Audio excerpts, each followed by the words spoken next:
Zayd ibn Harissa, le messager de Dieu Muhammad. Paix et salut de Dieu sur lui disait. Zayd ibn Harissa était véritablement digne de diriger. Il était celui que je chérissais le plus. Sadeh bin Salaba se rendit chez son peuple, les Banu Ma'en, accompagné de son serviteur, Zayd ibn Harissa al-Ka'bi. À peine installé sur les terres des siens, une troupe de cavalerie des Banu al-Koïn les attaqua, s'emparant de leurs biens, capturant leurs chameaux et emmenant leurs enfants prisonniers. Parmi eux se trouvait son fils, Zayd ibn Harissa. Zayd était alors un jeune garçon d'environ 8 ans lorsqu'ils l'amenèrent au marché d'Ukat et le mirent en vente. Un riche Kréchite, Hakim ibn Nizam ibn Walid, l'acheta pour 400 dirhams. Il acheta également un groupe d'autres garçons et retourna avec eux à la Mecque. Lorsque sa tante Adija bin Uwalid apprit son arrivée, elle lui rendit visite et l'accueillit chaleureusement. Il lui dit « Ô tante, j'ai acheté un groupe de jeunes hommes au marché d'Oukaz. Choisis celui que tu préfères, c'est un cadeau pour toi. » Alors, Dame Adija examina attentivement les visages des jeunes hommes. Elle choisit Zayd ibn Harissa en raison des signes de noblesse qu'elle percevait en lui, et elle l'emmena avec elle. Peu de temps après, Adija bin Uwalid épousa Muhammad ibn Abédé, voulant lui faire plaisir, elle ne trouva personne de meilleur que son serviteur bien-aimé, elle lui offrit ibn Harissa en cadeau. Tandis que le jeune garçon profitait de la bienveillance de Muhammad ibn Abdullah, se délectant de sa noble compagnie et appréciant son excellent caractère. Sa mère, inconsolable, était submergée par les larmes, son chagrin insatiable et son cœur lourd. Sa douleur était d'autant plus vive qu'elle ignorait s'il était vivant, et donc susceptible d'espérer, ou mort, et donc susceptible de désespérer. Quant à son père, il se mit à sa recherche en tout lieu, interrogeant chaque voyageur à son sujet et exprimant son chagrin dans un poème poignant qui briserait les cœurs, où il dit « J'ai pleuré Zayd, et j'ignore ce qu'il est devenu. Est-il vivant, pour que je puisse encore espérer, ou son heure est-elle venue avant lui? Par Dieu, je ne sais pas, et je demande. Est-ce la plaine qui t'a réclamé après moi, ou est-ce la montagne qui t'a réclamé? Le soleil me le rappelle à son lever, et son souvenir me revient à l'esprit à son coucher. Je m'efforcerai de faire parcourir le pays aux chameaux, et je ne me lasserai pas de traverser, ni les chameaux. Ma vie ou ma mort me surprendra, car tout homme est mortel, même si l'espoir le trompe. » Et durant l'une des saisons du Hajj, un groupe de la tribu de Zayd se mit en route pour la maison sacrée. Tandis qu'ils en faisaient la circumambulation, ils se trouvèrent soudain face à face avec Zayd.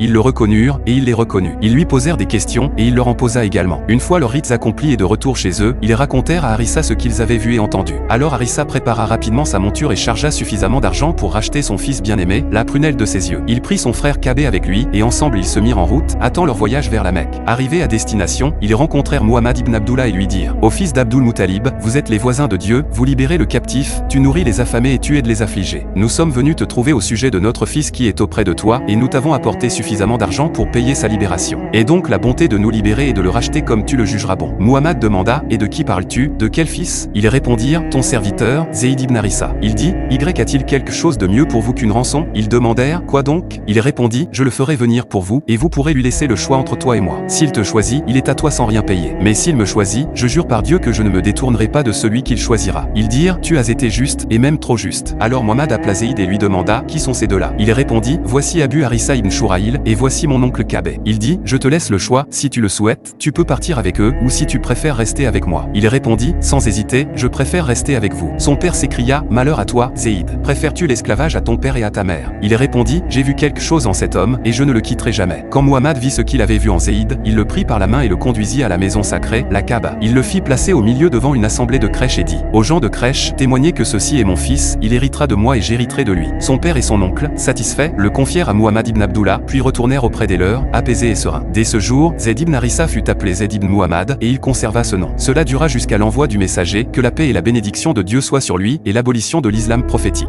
Car les paroles de Dieu, le Très-Haut, le glorifié, furent révélées. Appelez-les par le nom de leur père. Il devint ainsi connu sous le nom de Zayd ibn Harissa. Zayd ignorait, lorsqu'il choisit Muhammad plutôt que ses propres parents, la valeur qu'il reconnaissait. Il ignorait que le maître qu'il préférait à sa famille et à sa tribu était le maître des premiers et des derniers, et le messager de Dieu pour toute sa création. Il ne lui vint jamais à l'esprit qu'un royaume céleste s'établirait sur la terre, emplissant l'espace entre l'Orient et l'Occident de droiture et de justice, et qu'il en serait lui-même la première pierre, le grand État. Rien de tout cela n'effleura l'esprit de Zayd. Ce n'est que la grâce de Dieu, qu'il accorde à qui il veut. Et Dieu est le détenteur d'une immense générosité. En effet, quelques années seulement s'étaient écoulées depuis ce choix, lorsque Dieu envoya son prophète Muhammad avec la religion de la guidance et de la vérité, et Zayd ibn Harissa fut le premier homme à croire en lui. Existe-t-il un précédent plus grand que celui-ci, auquel d'autres pourraient prétendre? Zayd ibn Harissa devint le gardien des secrets du prophète, le commandant de ses expéditions et de ses raids, et l'un de ses adjoints à Médine lorsque le prophète, que la paix et les bénédictions soient sur lui, partit. De même que Zayd aimait le prophète, que la paix et les bénédictions soient sur lui, et le préférait à ses propres parents, le noble messager, que la paix et les bénédictions soient sur lui, l'aimait et le traitait comme un membre de sa famille. Il le regrettait lorsqu'il était absent, et se réjouissait de son retour,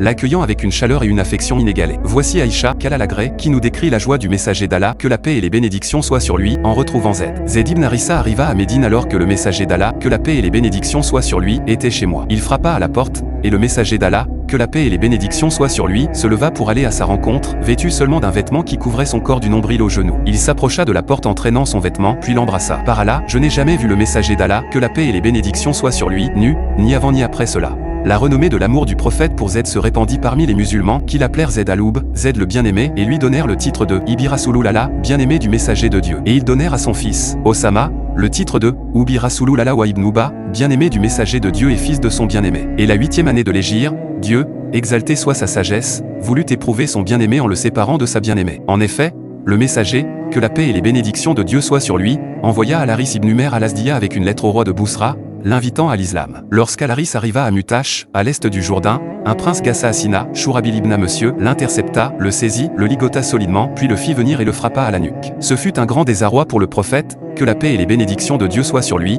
car aucun autre de ses messagers n'avait été tué. Il prépara une armée de 3000 guerriers pour la conquête de Mutash et nomma son bien-aimé Zayd ibn Harissa à sa tête. Il dit, si Zayd est tué, le commandement reviendra à Ja'far ibn Abi Talib. Si Ja'far est tué, il reviendra à Abdullah ibn Rawaha. Si Abdullah est tué, que les musulmans choisissent donc parmi eux un homme. L'armée marcha jusqu'à Mahan, à l'est du Jourdain. Héraclius, l'empereur byzantin, mobilisa 100 000 guerriers pour défendre les Ghassaasina. Il fut rejoint par 100 000 arabes païens, et cette immense armée campa non loin des positions musulmanes. Les musulmans passèrent 2 nuits à Mahan. Ils se concertèrent sur la marche à suivre.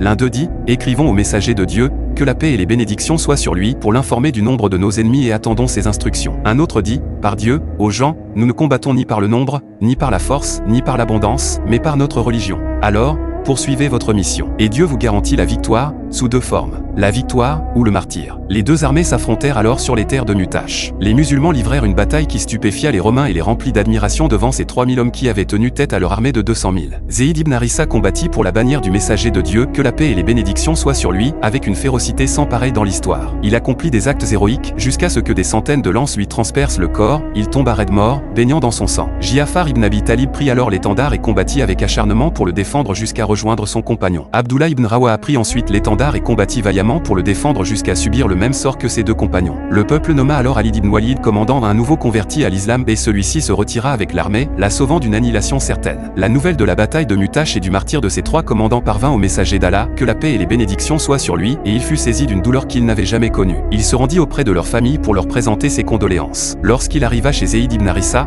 sa jeune fille se cramponna à lui, en proie à des sanglots inconsolables. Le messager d'Allah, que la paix et les bénédictions soient sur lui, pleura à chaudes larmes. Sadé ibn Jubada lui demanda, qu'est-ce que cela, au messager d'Allah? Le prophète, que la paix et les bénédictions soient sur lui, répondit, ce sont les pleurs d'un amoureux pour son bien-aimé. Ce fut l'histoire de Zayd ibn Harissa, l'homme au cœur vaillant aux grands visions, l'homme qui a rejeté sa famille et a préféré servir auprès d'un grand homme, que de retrouver sa liberté. Que Dieu soit satisfait de lui. Wassalamu alaikum wa rahmatullah wa barakatuh.